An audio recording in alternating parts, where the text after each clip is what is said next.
My name is Tamara Mills. I'm an associate professor in occupational therapy in the School of Occupational Therapy at Grinnell University. I've been at Grinnell University for I think, almost about 8 years. My background is in acute care, hospital-based settings, and I've been, again, in academia for about 8 years. And I became the chair of the Continuing Education Approval Committee for the Georgia Occupational Therapy Association. Forgive me on the years because it's been several years, but I was initially a member, and at that time when I joined, the process was a lot different. Everything was printed, and I'll kind of explain that, but everything was printed and was sent to your home for all of the continuing education materials. And I was a member of a 3-person committee. We are still a 3-person committee, and I became chair of the committee, I think probably about a year and a half after being a member, and that was due to one of the members rotating off, just had been on the committee a long while. So I think I've been on the committee, I'll know exactly if I look at my resume, but probably I've been on the GOTA committee for about 4 years, I think, 4 or 5 years. The role as chair is really just to kind of keep things organized. And so that's the main role of chair, is to keep all the processes moving, making sure everything is reviewed and submitted, and turned back into the office manager, Tiffany Wilson at GOTA.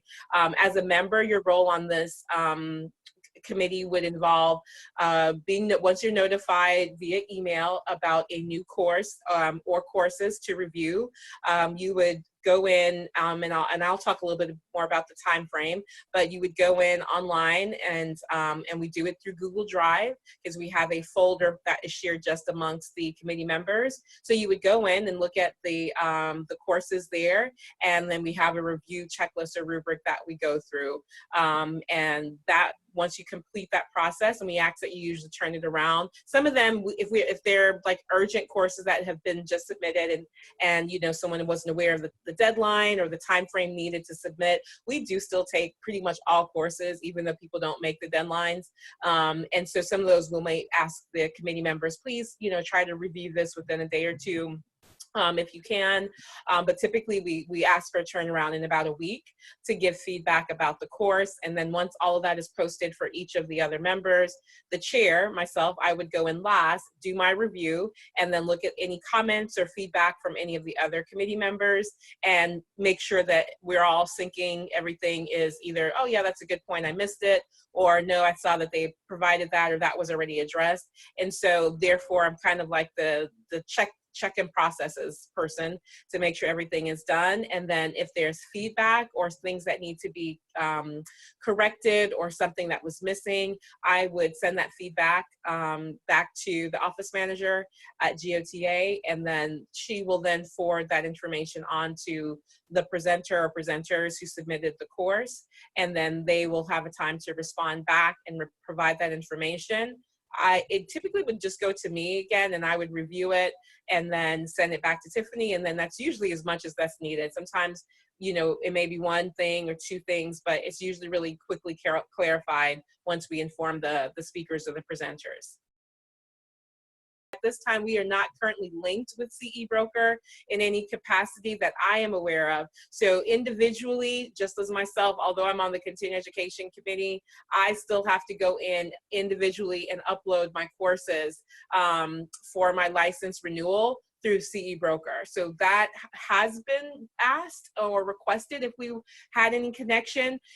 It's not off the table, it's just something we haven't yet pursued, but we are looking into possibly, and it's actually kind of pretty soon, because we've been talking to someone already about looking at a software that could help link and make this process easier for people to upload to CE Broker. So we are looking at it, but right now, and whenever this post, as of today, we are not yet linked up to be able to provide any direct input or documentation to your account or any account for licensure renewal.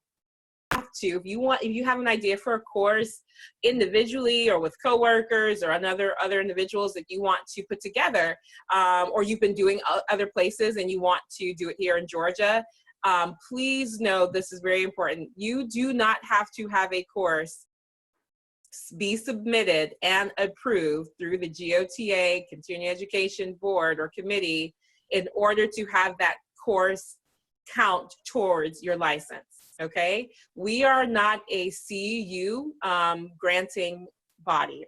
So CEUs are very much, I don't know, they're the approval process. So people who have, or entities that have the ability to grant CEUs, like AOTA or other professional organizations, or even universities, some universities have the ability to grant CEUs.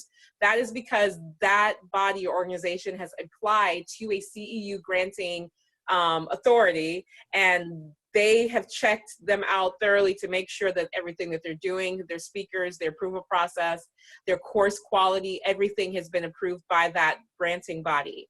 We do not have that. We are just a contact hour granting body. So that's why you don't have to have your course submitted to us. If I go to a course, you know, tomorrow and it's not a GOTA approved course, that's not a problem at all. I can still use that course that I completed towards my license renewal. So the process to do the GOTA continuing education approval is voluntary. It is not mandated or required from the state or nationally through NBCOT that your course requires CEUs. The only thing would be, and I mean, I know we're in Georgia and we don't have CEU requirements, but if your state, or like I have my ATP, and my ATP requires the Assistive Technology Professional Credentials through RESNA, they require a certain number of courses be CEUs. They cannot be contact hours. Then that's different. So if you're any other licenses or specialty certifications you have that require CEUs,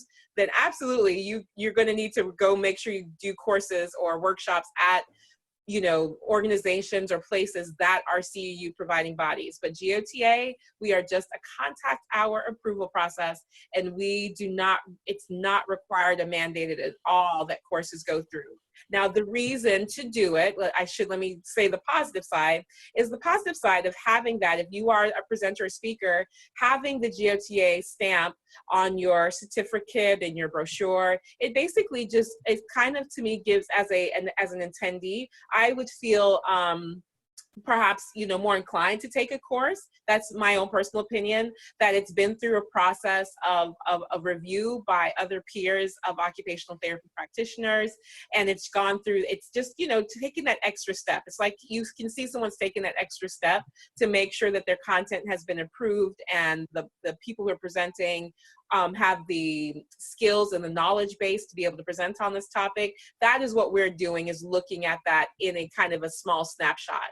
So that is a benefit to me as an attendee, to see that a course has the GOTA approval, not stamp, it's not an actual stamp, but the approval process has gone through the approval process, is because it just kind of, I think it would give it, the course, a little bit more clout perhaps, or just, you know, knowledge or satisfaction that the course you're going to, the speakers or presenters have really invested a little extra effort in making sure that their course, their content, their speakers are reviewed by an outside body.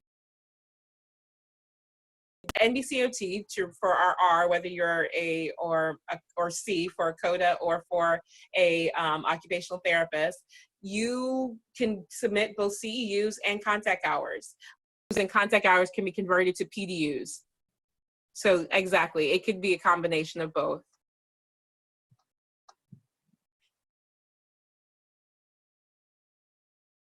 So as you can see here, obviously the first step would be going to our website, which is pulled up here in front of you.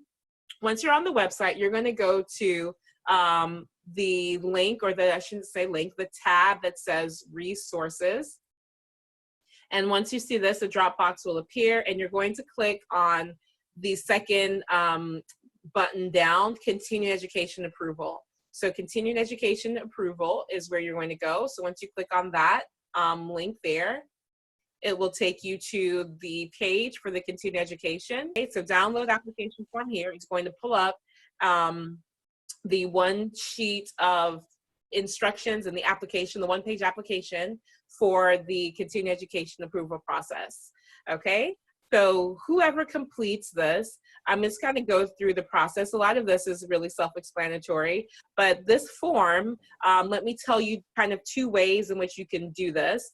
And I'm going to tell you of the final submission method. So the form that you have here, if you have Adobe Acrobat or some type of PDF software that you're able to use, you can enter, this would be able to complete it online. Not online like a clicky box, because we don't have that option, unfortunately, but it is just this piece of paper. So you could open it up into an Adobe Acrobat or any other type of PDF software that allows you the ability to edit it so that you can go in and click and type in your information. Then that's how you can do it that way. If you do not have that type of software or Adobe Acrobat that you're able to go in and edit, then you could just print it off and complete it that way. You can print it, complete it in its entirety, and then at the end of the day, we're going to go through at the bottom, all the things that you have to submit. All of those documents need to be submitted by email to the info@gota.com. So that is the submission method. So we do not, or no longer, I should say, are we accepting paper submissions. We used to, and there was a lot of trees we were killing, because that packet, if we had 5 courses, it would be printing it for all 3 committee members and mailed out. So we would get large packets in the mail of the courses we needed to review, and then once we have them, you know, you're just basically throwing them away. So it was a process that we, for I guess the last couple of years, we have gone strictly online. So that is the method for submission for this application, is online. So everything that you have for the course below, you would need to have in some way as an electronic version for your application. Okay. So I will then go ahead and start back up at the top. So the sponsor name. So for example, if your sponsor is your hospital, if you're doing a course at your hospital or facility organization, that's the sponsor. So it could be the name, whatever name of the entity is. If there is no entity and it's just you, then you could just put you as the contact person. You can put your name in both places. If you are just like an independent contractor, independent presenter, just put your name. But if you have a business name, or you work for a entity, organization, facility, company, put that as a sponsor. Then put the name of the contact person. This does not have to be the name of all of the speakers. It is just supposed to be the one person that we would contact if we have any questions. So the email that Tiffany sends back to let you know about the approval status of your course, or if we have questions because something may be missing, you would complete this contact person. That's important that that contact person is the person who we would speak to. Okay, so the contact person, give us your contact information. Not only your name, but your phone number and your email are the 2 most important. Your address is, we include it because before we're having things mailed, and if something had to have been mailed to you, we would have that. It's not so critical anymore, but again, still go ahead and fill it out. And then the program title, it says program. That is inclusive of course, workshop, in-service, anything, you know, just whatever the name of the course is that you are seeking to get approved, put that name there on the program title space, okay? Now, the dates are the dates of your course. Now, some people, most courses occur one time that you're going to be seeking it. That can happen. A lot of our courses that we get or review are just one-time things that happen. So put the date of that course. If the course is for October 1st, that's the date that you put in, October 1st, 2020. Now, a lot of you may be seeking approval for courses that are offered multiple times or in multiple locations. So think about some of the courses, like for example, Handwriting Without Tears. They do multiple cities in Georgia when their courses come through. So that would be, I would put in on that blank, multiple locations, or multiple locations, multiple dates. So that's what I would enter, okay, for dates. So if it's a specific date, enter that.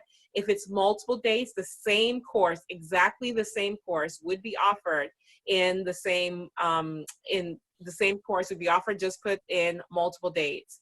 Then for location, put in multiple location if it's multiple locations, like Atlanta, Savannah, Augusta. Just don't write all those cities out, just put multiple locations. We expect to see that information in the documents you're going to be sending us, okay? Now, if you have one specific location, go ahead and enter in the location. So if it's the name of the place that you're having it, if it's in a hotel, put in the name of the hotel. If it's in a facility or a center, put that name in, and then put the city and the state.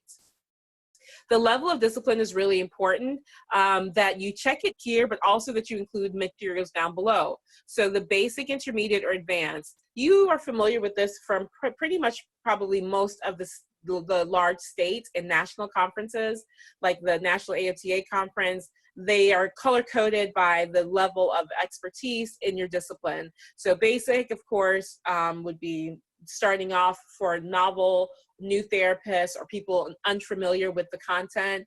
Intermediate, then advanced. All you have to do here is just check whichever box you feel your course matches up to. And then for speakers or the faculty name, this is where you're going to put all of the names of the speakers. And so if you are speaking for just like it's your course, you and maybe a co-author or co-presenter, then just put your names. There may not necessarily have to be titles. You can put your clinical title, but if you were the president of your own company or the owner, you could put that information in. That's fine. I will state this: if some of us have been involved, or you may be involved with courses in which they are multidisciplinary. So it'd be like a symposium that has multiple different speakers throughout the day or over one or more days. If that's the case, then the submission for this course is going to be from the person who's running the whole organization. So you wouldn't even see this, but just so that you know, because if you are that person, you would then put multiple speakers, because then we would see in your material all of the speakers, all of their bios. So you do not have to write out everybody's names here. They won't fit. So don't try to squeeze them in. Just basically state multiple speakers, okay? If your course happens to be like a symposium workshop format and has many, many speakers throughout the day, or throughout, over the course of one or more days. So that's how you fill out that line. Let's say CEUs, they call them continuing education units. And so it should be contact hours. So please know when you see CEUs that is contact hours. If you write in the number as a CEU, so basically 10 hours of instruction is 0.1 CEUs. So if you write 0.1 or 10, we know we would be fine with either. We understand what it is, but just once you're clear that we only grant contact hours. So CEUs requested is really important, because we are going to go in and check your timeline for your course to make sure that the amount of time matches up. Let's tell you what you need to submit with this information. So if you're submitting a course, one thing is really straightforward. Is almost like your brochure has been a ton of information. So if you happen to have a brochure, and I'm looking at the application document that you see here, at the very bottom is all the items you need. So typically if you have a brochure, absolutely submit that, because that has a ton of information. Now, if you want to pull, many speakers pull the information they have from the brochure and kind of put them in a Word document with the heading that we're looking for. That's wonderful. That's easy to follow as well. And we can see, and check off that you've completed and you have all the required content. So one thing would be a program brochure. That's the first item. And this brochure would include the date or dates. Remember, if you have multiple dates and or locations for your course, if you have listed that up above on the application, please let us see what all those dates and locations are. What the topic is, that's just basically the paragraph that tells you what the course is about, including the title of the course, and then obviously the times in which it's going to be offered. For contact hours, really important is we are granting or approving two types of contact hours. Either contact hours related to direct patient care or contact hours related to general OT related education. This is not our verbiage. This is from our Georgia Licensure Board. So these are the types or the two major categories of continuing education credits that you have to have for your licensure renewal. So direct patient care, this type of course is going to be a course that's related to treating, intervention, assessment, even documentation. When it's talking about actual care and how to document it, that could still be considered direct patient care. General OT related education would be like the ethics course or information on how to use a software or some type of tool, you know, that's not related directly to patient care or the delivery of patient care. So general education is really broad, but most of what we receive is about direct patient care from my awareness, that I really feel a lot of it falls under, direct patient care. So that's the two distinctions. We don't decide that. You should tell us which one you fall under. Now, if we look at your course material and we see that, you know, looks like you have more of a general OT education or direct patient care, you know, which one will we choose? And it's different from yours, we'll make that as a suggestion and tell you why. Now, if your course happens to have both, that is completely possible for your course to have both direct patient care information and general OT related education. We still have to make a choice. And I just look at it from what is the majority of the course based on? Is the majority of the course based on direct patient care or general OT education? So I'm going to figure that information out by looking at like the timeline grid and the content that you're covering throughout the time of the course. That's how I would make the decision to say there's a greater percentage of the course on direct patient care versus general. You cannot check both. We cannot say we approve both. We have to approve one or the other. So that's important for you to ask for. And then contact hours. So here's the important thing about contact hours. This is really important because it is time spent in the course. So if your course opens at 7:30 and you start a continental breakfast and registration, that's all wonderful. That stuff happens. You cannot start counting your hours of your course for the certificate until you begin the skilled instruction. So we cannot count any breaks, any lunches, any time beforehand that is related to you know, registering. If you have a working lunch, but you're actually still doing lab content or course content, that's different. You would have to state that. But if you have like a working lunch where you're able to go and, you know, review or look at, maybe you have vendors, that does not count. Even though the vendors are part of, you know, the content and clinical treatment, we cannot count that as part of your hours. So skilled, I'm the therapist who says skilled hours, but it is actually the delivery of content that is the most important in dictating how many contact hours you have. So if you fall under or above, we are going to tell you this is what we found when we reviewed your document. This is one of the most, I should say, the most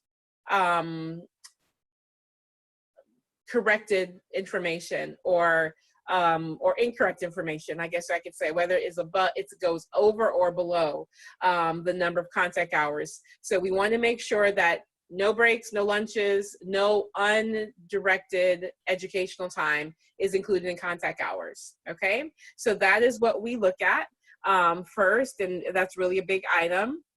The other bullets here talk about course description, objectives. That's just part of your brochure, or if you have this on a Word document, you're telling us about the course and your objectives. What are the things you want your participants or attendees to walk away with once they leave your course? That's really simple. People don't have any problems usually identifying what to provide there. The speaker bio, detailing your qualification to instruct. Now, this is really important. We do look at this.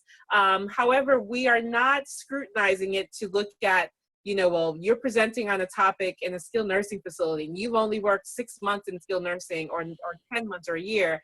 We don't do it like that. We do want to make sure that the topic you're talking of generally is related to some degree of your background. You're not teaching a modalities course and you have not worked in any way with modalities. So we want to see that you are teaching and instructing attendees and you have the skill and the background to do that, the basic minimum skill. We are not looking for a level of expertise in these areas to do that unless you check your course as completely advanced and you're teaching advanced skills. Well, you would just document that. So the bio, a lot of people include their resumes. That is really not necessary. It actually makes your application packet really huge, because especially when there's more than one speaker and you have a ton of resumes, it's a lot to scan through. We really recommend and generally like what people would typically put in the brochure, or if you don't have it in the brochure, if you have it in a Word document, you know, a couple of paragraphs or 1 or 2 paragraphs about you, your background, what you taught, as far as, you know, the course or workshop, your treatment settings, your background. That's great in about 1 or 2 paragraphs. It does not have to be your resume.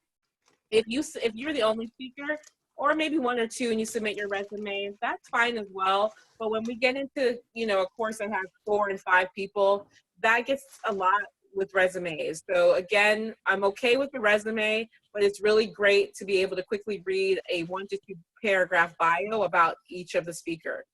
Anybody who is speaking must have a bio. Anybody who has any content delivery must have a bio submitted for us to review, okay? The next is for the level and audience. You selected this checkbox up above, and I said that I would address it here.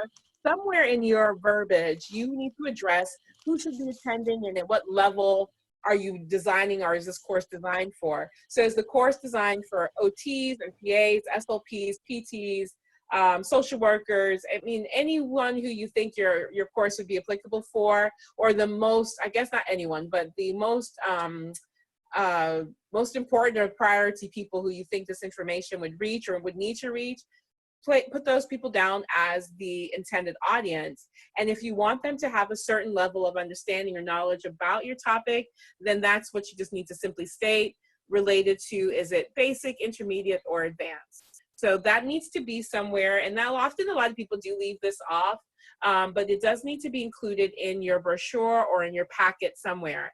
Now, if it's a course like yoga, I've had that like an example, and it could go for anyone, any healthcare professional. You need to state something along those lines, because there have been courses that people submitted from that are non-OTs perhaps, and we need to still get the connection as far as who is the intended audience. Okay, keeping on that same track here, let's talk about pre-test, post-test, or other verification of learning. So there must be some way of assessing what an individual attendee has learned or came in knowing, and what they knew after. You do not have to have both a pre-test and a post-test. Many people do. You could use the same document, but you need to submit something that shows on paper that an individual has answered or completed something on their own about the course content. So if you have a pre-test, absolutely submit that. And if you're using the same one at post or different post-test, submit that. Some people may just have a post-test, and that's fine. And those are usually questions that are multiple choice. Multiple choice probably 95% of the time. Some of them may be you know, short answer or fill in the blank or something like that. But it depends. It's not our choice. It's whatever you decide. But it does need to be, you know, obviously completed in an efficient manner for the attendees during the course. Now, the verification of learning is if you don't have this type of paper pre-test, post-test, say you just are a lab-based course, a hands-on direct patient care, you then want to have skills demonstrated. That's perfectly fine. You do not have to have a pre-test or post-test, but you do need to show us some type of documentation as far as what the skills are going to look like. So it could be, you know, the speaker or speakers will walk around and assess and then tell us what you're assessing and what you're generally looking for. So verification of learning does not have to be a paper-based test. It can be observation and demonstration of skill. You just have to give us, explain what it is that you're going to be doing or looking for. Okay, almost done. The monitoring attendance. We must see a sign-in sheet. There has to be a sign-in sheet for your course. Your sign-in sheet needs to contain the basic information, the person's first and last name, their discipline, Typically, you can include their licensure number. You don't have to require that, but at least the discipline that the person represents. There must be a sign in and sign out for time. So this is important. If you're awarding someone the full amount of time for their certificate, they need to be there the full amount of time for the skilled learning. So you do need to have people have times that they can write in for sign in and sign out. And then we do need to have signatures. That is one way of documenting that an individual attended, the actual individual. Because what if, you know, this will very rarely happen, of course, but if somebody else signed somebody's name in for a course, they weren't able, you paid for a course, you weren't able to attend, but you wanted to get the credit that you attended, which is really bad, but you got somebody else to sign you in and sign your name. That is not supposed to happen, of course.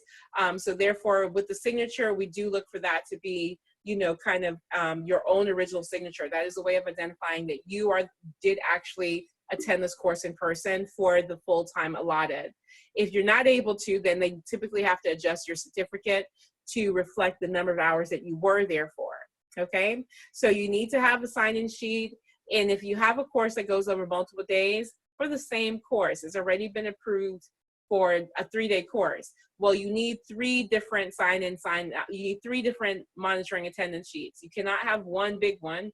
You would need 3 different ones, one for each day, and you date it at the top, and then again have the same information at the bottom in kind of a grid for the name of the course, the person's first and last name, the sign-in, sign-out, and then their signature. So that's for the monitoring attendance. And then a certificate of completion. Everybody wants this. This is what you need for your licensure renewal. You need to have the actual certificate. So we need to see, and it could be a blank template that you've just written in. We don't really care if you change your design later. We're more interested in just the content, the verbiage that you have on this document, making sure that you've correctly reflected GOTA. So sometimes we've given feedback to participants, or I'm sorry, presenters or speakers, to say, please update this to just say contact hours, because GOTA does not award CEUs, or they will have other disciplines represented like ASHA or the national, the Association for PTs. So that's great. You can, APTA, you can have that, but you can't lump us all together. If APTA is granting CEUs and we're only granting contact hours, people may sometimes just separate them by a comma, but that infers that we're giving contact hours and we are not. So we look for stuff like that on your certificate. We look that it matches the number of hours for the contact hours that we are approving, that the name of the course is correct, the name of the speaker or speakers is on that document. And again, the most important thing is just the contact hours is listed correctly on that document, is the main thing. And then let's look at the last item, would be the program evaluation. So this is common. Pretty much every course you possibly have been to will have an evaluation that you complete at the end to review and give feedback on the course. We need your course to have that, so you do need to submit this document in whatever format you choose. There's no standard on these things. We just ask that you have a way of people being able to provide feedback to you as the presenter at the end of your course. So all of those things must be submitted as part of your application packet in order to consider it complete or full. So those are all the documents that are needed there. And I think that is it from there. I'm going to show you our rubric or checkoff process. So if you look here, this is just, again, remember that all the members of the committee are on a shared Google Drive. So when there's a course, we receive a folder in our big committee folder with all of your course documents, and that's where we review them. Once we review them, we come to this spreadsheet, and this is where we enter in the information. And again, this is just for the committee to see, but so you're able to see what we're looking for. It's a really simple process because, again, and this is one of the things I wanted to share, is that we very infrequently deny courses. Again, we are looking to make sure that courses meet the basic requirements for and have submitted all of the items needed and have met the minimum basic requirement for those submitted items. So that is really what we're looking for. There's only been maybe a few times, like, I mean, really rare times, but a few where we've said this course is not, it was really a course that was not, they were stretching to apply it for OTs, and the course content, it was a lot of study at home and the hours didn't match up, that we said that this course did not really align with what the GOTA continuing education course would want to approve. And I mean, that has literally happened maybe once or twice since I've been in this role, but very infrequently. We normally will give feedback for what you can change or submit if something was missing or update. That's typically the process, and all courses are approved, except for that rare chance that a course may or may not really meet the criteria. Okay, so this is our version of our rubric. Essentially all we did, or I did, when I became chair of this committee, I created this template in order for everybody to easily be able to communicate and see everybody else's responses, because we were emailing each other back and forth, but that got really tedious because you have all these multiple emails with different feedback. So this is one place that all the committee members would go to, including myself, to see what our thoughts are or feedback on each course. So when this comes to us, the course title and the course sponsor is already listed. Again, the sponsor example could be the entity, the organization in which is kind of hosting or putting on the course. And then the course date would be there. This is when the course is going to be happening, okay? So we first start off with, we need to identify, is this course going to be direct patient care or general OT education? We do that by identifying things by just putting an X. So the X's mean, yes, the item is present. Okay, so X's are positive in our rubric here. The X is that it's present. So we would have this particular course.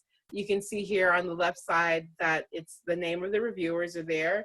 Helene Smith-Gabai is one of the reviewers on this committee. So her and I would review it, and individually, of course, when I go through, if Helene has already completed it, of course, I can automatically see her responses as I'm responding. But I don't let that defer me, because I don't really look at her answers before I do my own review. I do my own review and then I come here, okay? So check off whether it's direct patient care or general. It cannot be both. So again, we have to make a determination for which one is which one is the primary makeup of the course. The hours that you are requesting for the speaker or presenter, so that again is on the front page of that application, as well as in the material. So hours requesting, and then once we check over the entire schedule, so we will add up the course. So if the course goes from 8 or 7:30 to 5, we will add up all that time to make sure it adds up to 14 hours, okay? So when I saw 14, I immediately thought, okay, this is a 2-day course, of course, and then, go from there. So these are often the reasons why I have to go back into the course material to check the time grid, make sure I'm doing it right and stating it correctly when I come here and say that, yes, this is the number of hours they requested and this is the number of hours I approved. Okay, so this happens to line up really well. This course was 14 hours being requested, and we found the same exact information. Then did the course have a description and objectives? Absolutely. Then we would check out and just put in here, we're just putting yes or no, or we would come down below in the box down here and make a comment underneath it. So underneath that long gray line, that's still considered the same review, and we would just add feedback down there. And that could be seen by me at the end before I complete my review. So we just check off that these items are present. Description is there, yes. Objectives are there, yes. The speaker bios are there. The level and type of audience, and then the pre-post test, or VOL, is verification of learning. Is there something like that there? So we would just say yes if there was. And monitoring attendance, do you have a self-report document? A self-attended, a sign-in and sign-out document, for monitoring attendance, and then the certificate and the program eval. So once all of these are completed and they're all yeses, everything is great, the hours match up, that's wonderful. If there are comments that are down here in the comment section, then that is, you know, like that would trigger me to, oh, go and look at that or recount those number of hours, or look back at that statement to see if I'm finding what the committee member found or is stating as an issue, and then we'll go from there. So that is it. That is the process, is submitting all those documents on the application that you see on the bottom. And then once they're submitted, the office manager for GOTA will upload this information to our Google Drive. All the members will be able to view it here. We go through your packet and we complete this rubric. And then once this is completed, myself as the chair, I will generate an email and send it to the other committee members and Tiffany, or the office manager, and say approved. And she'll be able to notify the presenters or speakers.